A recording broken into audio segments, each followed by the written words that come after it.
in Him shall not perish, but have eternal life. Alam niyo kung ibig sabihin nun? Ha? Ibinigay ng Panginoong Diyos Ama ang kanyang nag-iisang anak. Sino yung kanyang anak? Si Jesus.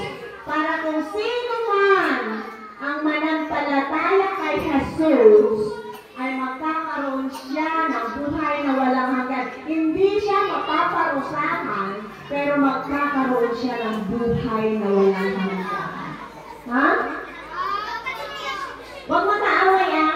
Alam, kakantahin natin ito kasi pag na-memorize na ito mamaya, yung makaka-memorize na unang pupunta dito, magkakaroon ng prize. So, kakantahin natin. Paganahin yung mga, ano yan? Utang, alam niyo, paganahin na?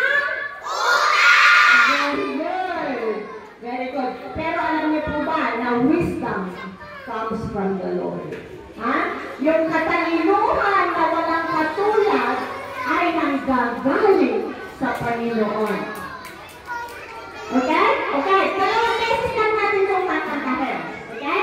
Okay. 1, 2, 3. For God so loved the world that He gave His only Son.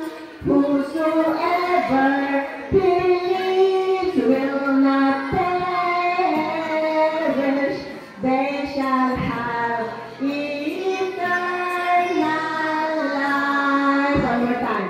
For God so loved the world that He gave His only Son.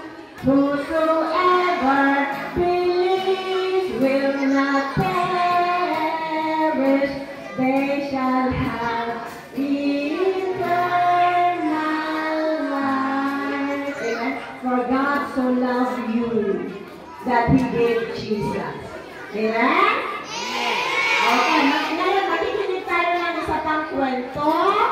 Palakpakan natin ang ating Panginoon. Nakatawagin ko si